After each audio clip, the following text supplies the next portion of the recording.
Magandang araw po sa inyo mga kapatid, no? Nandito na naman po ako. So meron naman po tayong tatalakayin, meron tayong sasagutin, no? At yung sasagutin po natin, ito po, no? Hindi daw po anak ni Adan si Cain. Anak daw ito ni Satanas kay Eva. Yan. Yan po yung sasagutin natin mga kapatid. So ayon sa kanila, anak daw ni Eva sa pagkakasala si Cain, no? Si Cain sa pakikipagtalik niya kay Satanas at hindi naman daw totoo na prutas yung kinain. At ang unang dahilan sa listahan daw ng mga lahi ni Adan na mababasa sa Biblia sa Genesis 5:1 patuloy, wala si Cain sa listahan ng mga anak ni Adan. Kung tayo po ay nagbabasa ng Biblia at pamilyar tayo sa nilalaman nito, meron po kasing kaugalian ang mga Hudyo, no? Tungkol sa pagkapanganay. Yan. Kung mapapansin natin po sa Biblia, kapag sinabing unang bunga, no, nakalaan po ito para sa Diyos. Pansinin po niya, unang bunga para sa Diyos. Sa Deuteronomio 8:4. Yan. Kapag ani din po ang pag-uusapan, yung unang ani, nakalaan din po yan para sa Diyos.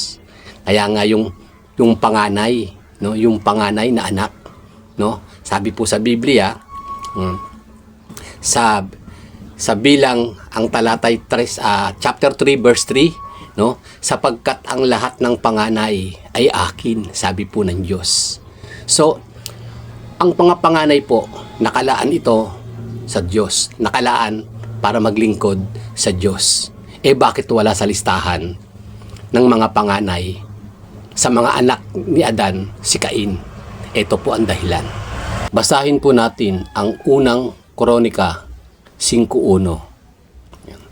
At ang mga anak ni Ruben na panganay ni Israel, sapagkat siya ang panganay, ngunit sa paraang kanyang dinumihan ang higaan ng kanyang ama, ang kanyang pagkapanganay ay ibinigay sa mga anak ni Jose na anak ni Israel, at sa talaan ng lahi ay hindi marapat ibilang ayon sa pagkapanganay.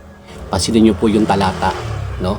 Nagkasala po dito si Ruben. Kaya yung kanyang pagkapanganay inalis sa kanya. Ano po ang sabi uli ng Biblia? Hindi marapat ibilang ayon sa pagkapanganay, no?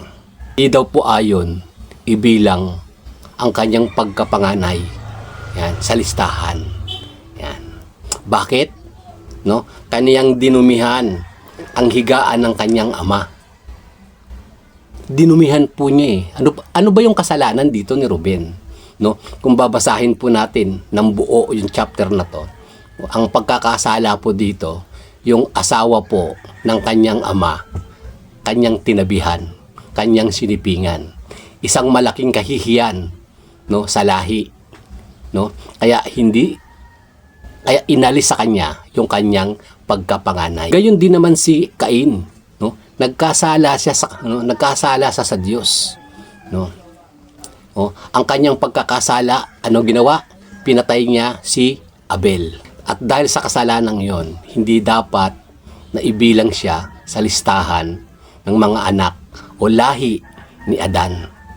Isang malaking kahihiyan, sariling kapatid, pinatay. Kaya yun po ang dahilan kung bakit hindi kasama sa listahan ng lahi ni Adan si Cain. Yan. Sana po meron kayong natutunan, no? Magandang araw po sa inyong lahat.